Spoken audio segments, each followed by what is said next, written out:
एक सुपरमार्केट में लोग अपनी जरूरत की चीजें ले रहे होते हैं। तभी अचानक बहुत घना कोहरा आकर पूरे स्टोर को घेर लेता है। तभी स्टोर के एक दरवाजे को बाहर से कोई जोर लगाकर खोलने की कोशिश करता है। जब यह देखने के लिए दरवाजा खोला जाता है कि बाहर कौन है, तो बहुत ही अजीब सी हाथ जैसी चीजें अंदर आती हैं और एक आदमी को बाहर खींचकर मार डालती है। अब इस स्टोर में मौजूद सैकड़ों लोग बाहर नहीं जा पा रहे हैं और अंदर ही फंस गए हैं। मतलब आप समझ सकते हैं कि इतनी जबरदस्त थ्रिलर मूवी आपको जरूर देखनी चाहिए। इस फिल्म का नाम है द मिस्ट। फिल्म के पहले सीन में हमें डेविड नाम का एक आदमी दिखता है जो एक पेंटिंग बना रहा होता है। इसके बाद हमें उसकी फैमिली भी दिखाई जाती है। बाहर बहुत तेज बारिश हो रही होती है, इसलिए सुरक्षित रहने के लिए ये तीनों बेसमेंट में जाकर बैठ जाते हैं। लेकिन अगली सुबह जब वे बाहर आते हैं तो देखते हैं कि एक पेड़ उनकी खिड़की पर गिरकर घर के अंदर तक आ गया है और डेविड जो पेंटिंग बना रहा था वो भी पूरी तरह खराब हो चुकी है। ये देखकर वो बहुत परेशान हो जाता है। बाद में डेविड और उसकी पत्नी स्टेफ अंदर आए हुए पेड़ को हटाने और टूटे हुए शीशे को ठीक करवाने की बात कर रहे होते हैं। तभी उनका बेटा बिली आकर कहता है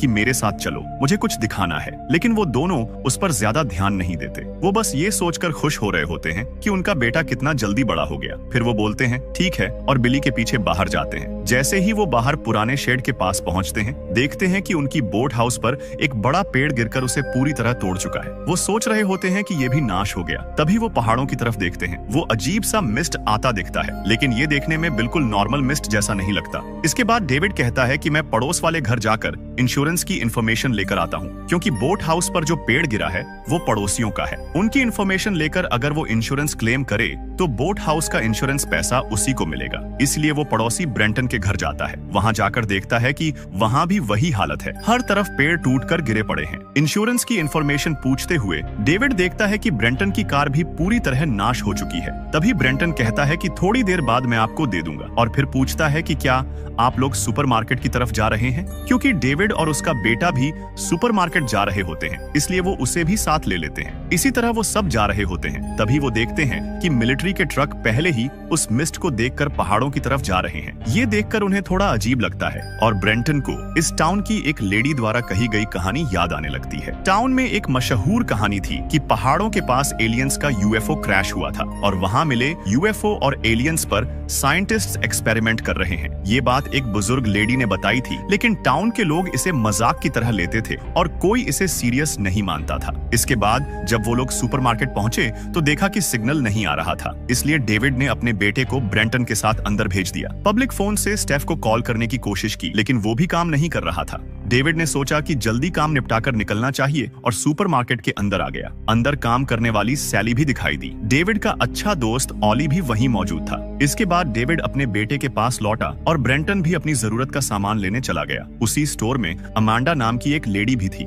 उसी समय 3 मिलिट्री सोल्जर्स भी वहां पहुंच गए। वहां मौजूद बुजुर्ग लेडी बाकी लोगों से बात कर रही थी। तभी एक मिलिट्री पुलिस वाला आया और उसने तीनों सोल्जर्स को कहा कि 5 मिनट में उन्हें पहाड़ों के पास पहुंचना है। उसी समय टाउन की इमरजेंसी सायरन बहुत तेज बजने लगी। लोग समझ नहीं पा रहे थे कि क्या हो रहा है। तभी डैन नाम का एक आदमी अंदर आया जिसके चेहरे पर खून लगा था। वो घबराकर बोला कि मिस्ट के अंदर कोई क्रीचर है और उसने उस पर हमला किया। डैन बोला कि क्रीचर ने उसके फ्रेंड को उठाकर ले गया। ये सुनकर एक आदमी डरते डरते बाहर अपनी कार के पास गया। तभी वहाँ भी मिस्ट पूरी तरह भर गई। लोग सोच ही रहे थे कि क्या हो रहा है। तभी बाहर गया वो आदमी बहुत जोर से चीखा और सब डर गए कि उसके साथ कुछ बुरा हुआ है। उसी समय अचानक जोरदार भूकंप जैसा झटका आया और जगह इतनी हिलने लगी कि किसी से खड़ा भी नहीं हुआ जा रहा था। थोड़ी देर बाद सब फिर से शांत हो गया। झटका रुकते ही मेलिसा नाम की एक लेडी बोली कि वो अपने बच्चों को घर पर छोड़कर आई है और वो उसका इंतजार कर रहे होंगे। उसने सबसे मदद मांगी कि कोई उसे बाहर तक छोड़ दे, लेकिन कोई भी उसके साथ मिस्ट में जाने को तैयार नहीं हुआ। आखिर मेलिसा ने खुद ही फैसला किया और सीधे स्टोर से बाहर होकर मिस्ट में चली गई। ये सब देखकर बिली बहुत डर गया। डेविड ने उसे शांत करने की कोशिश की।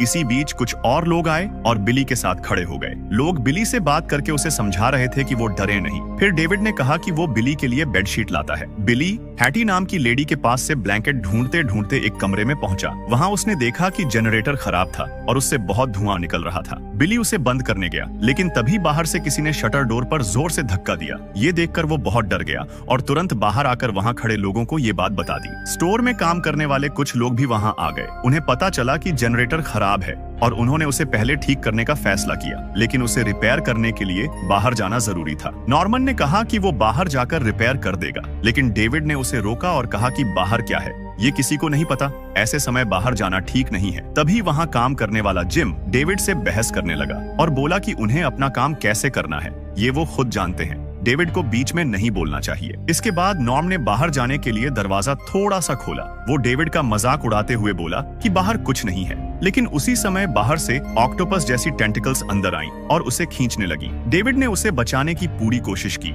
लेकिन टेंटिकल्स ने नॉर्म की स्किन तक फाड़ दी। फिर और टेंटिकल्स आईं और उसे सीधे बाहर की तरफ खींचकर ले गईं। ये देखकर बाकी लोगों ने तुरंत दरवाजा बंद कर दिया। दरवाजा बंद करते समय एक टेंटिकल अंदर ही रह गई थी। डेविड ने पास रखी एक कड़ाही उठाई और उसका हिस्सा काटते ही वो टेंटिकल बाहर खिसक गई। इसके बाद जिम माफी मांगने आया, लेकिन डेविड को बहुत गुस्सा था और उसने उसे मुक्का मार दिया। डेविड बोला कि उसकी वजह से एक मासूम लड़का मर गया। उसका फ्रेंड ऑली आकर उसे शांत करने लगा। अब समस्या ये थी कि स्टोर में बाकी लोगों को हुई घटना कैसे बताई जाए, क्योंकि अचानक सब कुछ बता देना भी आसान नहीं था। लोग ये बात मानेंगे इसकी कोई गारंटी नहीं थी। बाहर आते समय डेविड के कपड़ों पर लगा खून देखकर अमांडा घबरा गई। डेविड ने उसे कहा कि वो ये बात बिली को न बताए। फिर उसने कपड़े बदले और ऑलिव उन लोगों के पास गया जिन्होंने टेंटिकल्स देखी थी, ताकि आगे क्या करना है ये तय कर सके। उन्हें लगा कि ये बात बाकी लोगों को बतानी ही होगी। तभी उन्हें ब्रेंटन दिखाई दिया। डेविड ने उसे आराम से पूरी घटना समझाने की कोशिश की, लेकिन ब्रेंटन पहले से लॉयर था। ब्रेंटन को लगा कि सब लोग उसे फूल करने की कोशिश कर रहे हैं। बाकी लोगों ने कहा कि उसे फूल करके उन्हें क्या मिलेगा, वो सच बोल रहे हैं। बात बढ़ती गई और उनके बीच बहस होकर झगड़ा होने लगा। तभी सुपरमार्केट का मैनेजर बड आया। उसने भी डेविड और बाकी उन लोगों की बात पर गुस्सा दिखाया जिन्होंने टेंटिकल्स देखी थी। बड बोला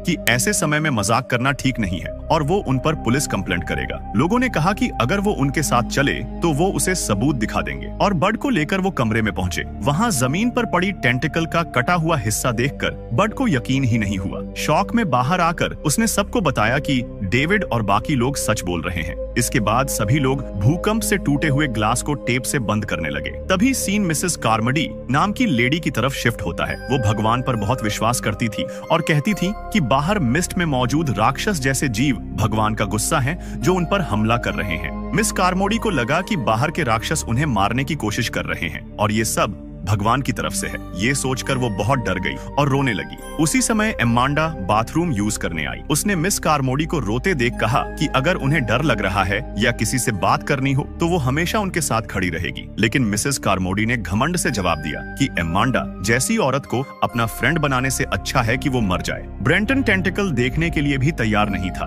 और डेविड की बात पर भी भरोसा नहीं कर रहा था। सबको लगा कि उसे समझाना मुश्किल है, इसलिए सब चुप हो गए। जैसे ही वो रुकता है, मिसेस कार्मडी फिर बोलना शुरू करती है। वो कहती है कि ये सब भगवान की वजह से हो रहा है, क्योंकि लोगों ने भगवान पर भरोसा करना छोड़ दिया है, इसलिए भगवान सबको सबक सिखाना चाहते हैं। मिसेस कार्मोडी कहती है कि अब भी समय है, सबको घुटने टेककर माफी मांगनी चाहिए और भगवान पर फिर से विश्वास करना चाहिए। मिसेस कार्मोडी की लगातार बातें सुनकर जिम को बहुत गुस्सा आ गया। उसे लगा कि वो बिना सिर पैर की बातें कर रही है, लेकिन मिसेस कार्मोडी रुकने वाली नहीं थी। वो बोली कि नॉर्म की मौत तो बस शुरुआत है और अगर लोग अब भी भरोसा नहीं करेंगे तो सब मर जाएंगे। ये सुनकर अमांडा आगे आई और उसने मिसेस कार्मोडी को एक थप्पड़ मार दिया, क्योंकि उसे उसकी बातें और उसका व्यवहार बिल्कुल पसंद नहीं था। उधर बिली तीनों सोल्जर्स के पास जाकर बोला कि मिलिट्री उन्हें बुलाकर ले जाए और उनकी मदद करे ताकि वो सब सुरक्षित रह सकें। लेकिन सोल्जर्स के फोन्स भी काम नहीं कर रहे थे। डेविड वहां आया और बिली को शांत करने की कोशिश की। उसे समझ में आया कि बिली अपनी माँ को लेकर बहुत परेशान है। डेविड ने उसे दिलासा दिया कि सब ठीक होगा और वो जितनी जल्दी हो सके घर लौटेंगे। इसके बाद सब लोग बात करने लगे कि अगर क्रीचर्स अंदर आ गए तो उन्हें लड़ने के लिए तैयार रहना होगा और उन्हें वेपन्स चाहिए। तभी अमांडा ने कहा कि उसकी सेफ्टी के लिए उसके पास एक गन है। उसके पास कुल 12 बुलेट्स थीं, लेकिन अमांडा को गन चलाने का ज्यादा अनुभव नहीं था। तब ऑली ने कहा कि वो इसे संभाल लेगा, क्योंकि वो शूटिंग कंपटीशन में स्टेट चैंपियन रह चुका है। उसी समय ब्रेंटन कुछ लोगों को साथ लेकर बाहर जाने की तैयारी कर रहा था। उसे लगता था कि यहाँ कोई स्कैम चल रहा है और बाहर कोई क्रीचर नहीं है। सबने उसे रोकने की कोशिश की, लेकिन वो नहीं माना। आखिर लोगों ने कहा कि अगर वो बाहर जा रहा है तो उसके साथ एक रस्सी बांध दी जाए ताकि पता चल सके कि वो सुरक्षित पहुंचता है या नहीं। रस्सी बांधने के लिए एक आदमी तैयार हो गया। ब्रेंटन कुछ लोगों को लेकर बाहर निकला और उस आदमी की कमर पर रस्सी बांध दी गई, लेकिन अचानक किसी ने रस्सी को बहुत जोर से खींचना शुरू कर दिया। सब मिलकर रोकने की कोशिश करते रहे, लेकिन रस्सी रुक ही नहीं रही थी। फिर अचानक खींचना बंद हो गया। लोगों ने डरते डरते रस्सी खींची तो देखा कि जिस आदमी पर रस्सी बंधी थी उसकी आधी कटी हुई बॉडी अंदर आई। ये देखकर सब बुरी तरह डर गए और तुरंत दरवाजा बंद करने लगे। मिसेस कार्मोडी ने सबको कहा कि अब कम से कम उन्हें यकीन तो हो गया होगा। रात होने होने लगी तो सबने लाइट्स तैयार करना शुरू किया। इसी समय मूवी की शुरुआत में दिखी सैली के पास 3 सोल्जर्स में से एक जेसप आया। असल में जेसप और सैली एक दूसरे को पसंद करते थे। इसी वजह से जेसप अपने 2 दोस्तों को लेकर यहाँ आया था ताकि वो सैली से मिल सके। बाहर हालात ठीक हैं या नहीं, ये देखते हुए सब नजर रख रहे थे कि अचानक एक बहुत बड़ा कीड़ा कांच से टकराया और स्टोर की तरफ उड़कर आया। वो कीड़ा कांच पर बैठ गया। सब डरकर उसे देख ही रहे थे कि उसी तरह के और भी बड़े कीड़े आकर कांच पर बैठने लगे। इतने बड़े कीड़ों को किसी ने जिंदगी में नहीं देखा था और किसी को समझ नहीं आ रहा था कि बाहर क्या हो रहा है। तभी कुछ उड़ने वाले क्रीचर्स भी वहां आ पहुंचे। वो उन कीड़ों को पकड़कर खाने लगे। ये क्रीचर्स कीड़ों से थोड़े बड़े थे। असल में ये सब स्टोर की लाइट्स की तरफ अट्रैक्ट होकर आए थे, लेकिन ये बात वहां किसी को समझ नहीं आई। किसी को समझ नहीं आया कि क्या हो रहा है और तभी उन क्रीचर्स ने कांच तोड़कर अंदर घुसना शुरू कर दिया। एक बड़ा कीड़ा सैली को काट गया, जिससे वो दर्द से बुरी तरह तड़पने लगी। उड़ने वाले क्रीचर्स लोगों पर डरावने तरीके से हमला करने लगे। डेविड ने आग तैयार करके उनसे लड़ने की कोशिश की, लेकिन उसी समय जो नाम के एक आदमी के कपड़ों में आग लग गई और लोग उसे बुझाने में बहुत मुश्किल महसूस करने लगे। इस बीच डेविड ने किसी तरह एक क्रीचर को आग में झोंक कर मार दिया। मिस कार्मोडी के पास भी एक बड़ा कीड़ा आया, लेकिन जाने क्यों वो उसे कुछ नहीं करता और उड़कर वहां से चला जाता है। उधर एक क्रीचर सबको चकमा देकर बिली के पीछे आ रहा था और वो बस उस पर हमला करने ही वाला था कि पीछे से ऑली आया और उसने उसे गोली मारकर बिली को बचा लिया। लेकिन कीड़े के काटने की वजह से सैली की मौत हो गई। इसे देखकर जेसप बहुत दुखी हो गया। दृश्य बाहर शिफ्ट होता है, जहाँ वो आधा कटा हुआ डेड बॉडी फिर से दिखाई देता है। उधर वो आधा कटा हुआ डेड बॉडी एक मॉन्स्टर खींचकर अपने साथ ले जाता है। इसके बाद अमांडा बिली के पास लेटी दिखाई देती है। उसे बच्चों से बहुत लगाव था, लेकिन उसका अपना कोई बच्चा नहीं था। डेविड उसे दिलासा देता है, तभी उसे एक जैकेट मिलती है। वहीं जो पड़ा था, जिसके शरीर का आधा हिस्सा आग से बुरी तरह जल चुका था। दर्द सहना उसके लिए मुश्किल हो गया था। वो विनती करने लगा कि उसे गन दे दें ताकि वो खुद को मार ले या फिर कोई उसे मार दे, क्योंकि वो इस दर्द को नहीं झेल सकता। लेकिन उसकी इस बात पर वहां कोई तैयार नहीं हुआ। कोई भी जो की बात मानने को तैयार नहीं हुआ। तभी अमांडा ने देखा कि उनके साथ वाली हैटी नाम की लेडी की मेडिसिन्स भी खत्म हो चुकी थी। डेविड, ऑली और कुछ और लोगों के पास जाकर बोला कि जो का शरीर जल गया है और वो दर्द नहीं सह पा रहा। उसे बचाने का एक ही तरीका है, बाहर जाकर मेडिसिन्स और पेन किलर्स लाना। सुपरमार्केट के ठीक पास ही मेडिकल स्टोर था। अमांडा ने बताया कि हैटी की मौत हो चुकी है। ये सुनकर सबने हैटी की डेड बॉडी को स्टोर रूम में रख दिया। डेविड ने कहा कि उन्हें जल्दी से बाहर जाकर मेडिसिन्स लेकर आना होगा। इसके बाद उन्हें यहाँ से निकलने की भी योजना बनानी चाहिए। उसने बताया कि उसकी बड़ी कार बाहर खड़ी है और वो सब मिलकर वहाँ से भाग सकते हैं। लेकिन अमांडा इस बात से सहमत नहीं थी। उसने कहा कि स्टोर में मौजूद बाकी लोगों को छोड़कर वो लोग अकेले कैसे जा सकते हैं। डेविड ने उसे समझाया कि वो लोग यहाँ स्टोर के अंदर ज्यादा देर तक नहीं रह सकते और बाहर जाने का रास्ता ढूंढना ही पड़ेगा। डेविड ने कहा कि यहाँ छुपकर बैठे रहने से अच्छा है कि बाहर जाकर कुछ किया जाए, लेकिन सबसे जरूरी काम पहले मेडिसिन्स लाना था। बिली ने डेविड का हाथ पकड़कर कहा कि वो बाहर न जाए, क्योंकि अगर मॉन्स्टर्स ने उसे खा लिया तो वो क्या करेगा। डेविड ने उसे दिलासा दिया कि उसे कुछ नहीं होगा और वो वापस आ जाएगा। उसने बिली को अमांडा के पास छोड़ दिया। फिर अचानक डेविड ने कहा कि अगर वो वापस न आए तो अमांडा उसके बेटे को साथ लेकर किसी सुरक्षित जगह चली जाए। उसने अपनी कार की चाबी भी अमांडा को दे दी। डेविड और उसकी टीम बाहर जाने की तैयारी कर रहे थे कि मिसेस कार्मोडी आकर उन्हें रोकने लगी। वो बोली कि वो सब भगवान के खिलाफ जा रहे हैं और बाहर गए तो मर जाएंगे। उसकी बात किसी को पसंद नहीं आई। तभी वहाँ मौजूद बुजुर्ग लेडी आयरीन ने एक चीज उठाकर मिसेस कार्मोडी को मारकर चुप रहने को कहा। आयरीन ने तय किया कि वो भी डेविड की टीम के साथ मेडिकल स्टोर जाएगी। फिर डेविड अपनी टीम को लेकर स्टोर से बाहर निकला। उनकी किस्मत अच्छी थी, उन्हें बाहर कोई मॉन्स्टर दिखाई नहीं दिया। उन्हें कोई मॉन्स्टर नहीं दिखा, इसलिए वो चलते चलते आखिर मेडिकल स्टोर तक पहुंच गए। अंदर जाकर सभी ने मेडिसिन्स ढूंढना शुरू कर दिया। उन्हें जो जरूरी मेडिसिन्स मिली वो उन्हें लेकर लौटने की तैयारी कर रहे थे कि तभी उन्हें एक अजीब सी आवाज सुनाई दी। आवाज का पीछा करते हुए वो आगे बढ़े तो देखा कि वहाँ स्पाइडर्स के जालों में कई डेड बॉडीज फंसी हुई थी, लेकिन उनमें से एक आदमी अभी भी जिंदा था। वो लोग उसे बचाने की कोशिश करने लगे, लेकिन अब बहुत देर हो चुकी थी, क्योंकि उस आदमी के शरीर के अंदर स्पाइडर्स ने अंडे दे दिए थे। तभी बड़े बड़े स्पाइडर्स वहां आकर उन पर हमला करने लगे। इन स्पाइडर्स के जाले तेज एसिड जैसे थे। हमले के दौरान एक आदमी की टांग कटकर गिर गई। उसी समय उस जिंदा आदमी के शरीर के अंदर रखे अंडे फट गए और हजारों छोटे स्पाइडर्स बाहर निकल आए। इसके बाद सभी लोग रास्ते में जितने स्पाइडर्स मिले उनसे लड़ते हुए आगे बढ़ने लगे। इस लड़ाई में वहां भी कई लोग मर गए, लेकिन जो बचे थे वो बड़ी मुश्किल से वापस स्टोर तक पहुंच पाए। कुछ कुछ समय बाद दिखाया जाता है कि बाकी लोग अभी भी उनकी बात पर भरोसा नहीं कर पा रहे थे, इसलिए सबने तय किया कि उन्हें जेसप के पास जाना चाहिए, क्योंकि वो सोल्जर था और शायद उसे पता हो कि मिस्ट कहां से आई और बाहर क्या हो रहा है। लेकिन जैसे ही वो उसकी तरफ जाने लगे, उन्होंने देखा कि वहां मौजूद ज्यादातर लोग मिसेस कार्मोडी की बात मानने लगे थे और उसी पर भरोसा कर रहे थे। अब जिम भी मिसेस कार्मोडी की बातों पर भरोसा करने लगा था, क्योंकि जब सब पर हमला हुआ था तब सिर्फ उसी पर कोई कीड़ा या क्रीचर ने हमला नहीं किया था। इसलिए लोगों को लगा कि कार्मोडी जो कह रही है वही सच है और ये सब भगवान की तरफ से हो रहा है। लेकिन डेविड और उसकी टीम के लोग इस पर यकीन नहीं करते। वो सीधे जेसप के पास पहुंचते हैं। वहां जाकर उन्हें पता चलता है कि जेसप के दोनों सोल्जर फ्रेंड्स गायब हैं। जेसप को भी नहीं पता कि वो कहां गए, क्योंकि जेसप भी डेविड और उसकी टीम के साथ मेडिकल स्टोर गया था। डेविड और उसकी टीम ने जेसप से कहा कि वो उसके दोनों फ्रेंड्स को ढूंढने में मदद करेंगे, लेकिन बदले में जेसप को ये बताना होगा कि यहाँ क्या हो रहा है। दूर खड़ा जिम भी उन्हें देख रहा था। सब लोग उन दो मिसिंग सोल्जर्स को खोजते खोजते स्टोर रूम तक पहुंचे। वहां की हालत देखकर उन्हें समझ आया कि दोनों सोल्जर्स ने डर के कारण खुद अपनी जान ले ली थी। ये देखकर सब गुस्से में जेसप से पूछने लगे कि सच में बाहर क्या चल रहा है। तभी जिम अंदर आया और जेसप को पकड़कर सबके सामने खींच कर ले आया। जिम चिल्लाने लगा कि जेसप को पता है कि यहाँ क्या हो रहा है। ये देखकर मिसेस कार्मोडी भी न्याय करने के लिए आगे आई। जेसप डर गया और सच बताने लगा। उसने कहा कि डेविड के घर के पास वाली पहाड़ियों के पास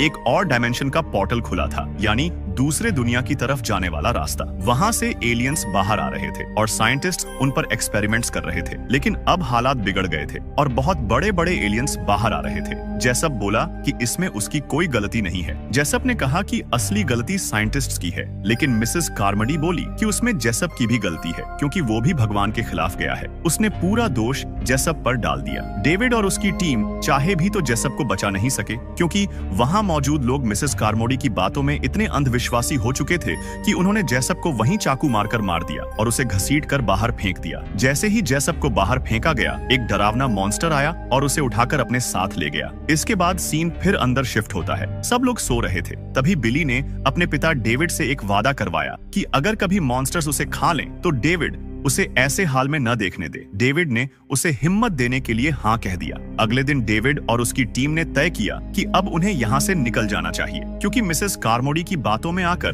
बाकी लोग बहुत खतरनाक हो चुके थे। कल रात जेसप के साथ जो हुआ वो सबने देख लिया था, इसलिए डेविड ने सोचा कि अब और रिस्क नहीं लेना चाहिए। जब वो सब धीरे धीरे बाहर निकलने लगे तो देखा कि मिसेस कार्मोडी दरवाजे के पास खड़ी थी। डेविड और उसकी टीम ने कहा कि वो बाहर जाना चाहते हैं, रास्ता दें, लेकिन वो हटने को तैयार नहीं थी। वो बोली कि बाहर जाना भगवान के खिलाफ है। उसी समय उसके बात मानने वाले लोग डेविड और उसकी टीम को घेर लेते हैं। फिर मिसेस कार्मोडी ऐसी बात कहती है जिस पर कोई यकीन नहीं कर पाता। वो कहती है कि भगवान का गुस्सा शांत करने के लिए एक मासूम बच्चे की बलि देनी होगी। वो सीधे डेविड की तरफ देखकर कहती है कि उसका बेटा बिल्ली चाहिए, उसे बलि के रूप में देना होगा। ये सुनकर डेविड घबरा जाता है और अपने बेटे की रक्षा के लिए लड़ने को तैयार हो जाता है। लेकिन मिसेस कार्मोडी रुकने वाली नहीं थी। वो बार बार कह रही थी कि बच्चा दो। तभी ओली आगे आया और उसने उसे गोली मारकर वहीं मार दिया। ये देखकर बाकी लोग डर गए और इधर उधर भागने लगे। इसी मौके का फायदा उठाकर डेविड और उसकी टीम बाहर निकलने लगे। बाहर आकर देखा तो हर तरफ घना मिस्ट फैला था और कुछ दिखाई नहीं दे रहा था। ओली ने किसी तरह डेविड की कार ढूंढ ली,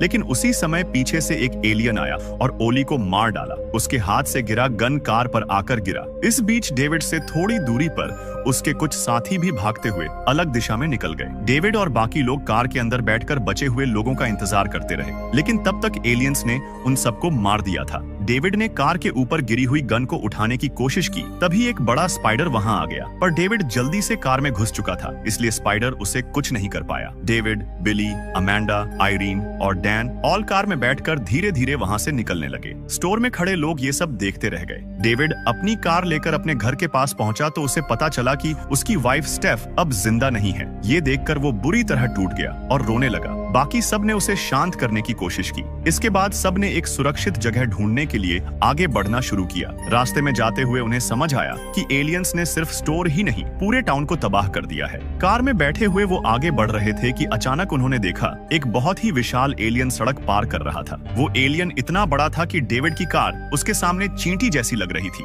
सब आगे बढ़ते रहे, लेकिन तभी कार का फ्यूल खत्म हो गया। अब उनके पास कोई और रास्ता नहीं था। उन्हें लगा कि बाहर जाएंगे तो एलियंस उन्हें मार देंगे। इसलिए उन्होंने सोचा कि उनके पास जो गन है उसी से वो खुद को मार लें ताकि मॉन्स्टर्स के हाथों न मरना पड़े। लेकिन गन में सिर्फ 4 बुलेट्स थी, जबकि वो 5 लोग थे। सबकी आंखों में आंसू थे। थोड़ी देर बाद दिखाई देता है कि कार के अंदर 4 गोलियां चलाई जा चुकी हैं। डेविड ने अपने बेटे समेत बाकी 3 लोगों को भी गोली मार दी थी। ये देखकर वो पूरी तरह टूट गया और जोर जोर से चिल्लाते हुए कार से बाहर निकल आया, क्योंकि अब गोली नहीं थी और उसे लगा कि एलियंस ही उसे मार दें। वो चिल्लाते हुए मौत का इंतजार कर रहा था। तभी उसे लगा कि उसकी तरफ कुछ आ रहा है। उसने सोचा शायद मॉन्स्टर्स होंगे, लेकिन सामने से मिलिट्री के टैंक आते दिखाई दिए। मिलिट्री पूरी मिस्ट को साफ करते हुए आगे बढ़ रही थी और बहुत सारे लोगों को बचा रही थी। उन्हीं बचे हुए लोगों में मेलिसा भी थी, वही मेलिसा जो मूवी की शुरुआत में कहकर अकेले बाहर गई थी कि उसके बच्चे घर पर इंतजार कर रहे हैं। वो अब जिंदा बच चुकी थी। मिलिट्री ने सभी एलियंस को मारकर पूरा टाउन साफ करना शुरू कर दिया। ये देखकर डेविड और भी टूट गया।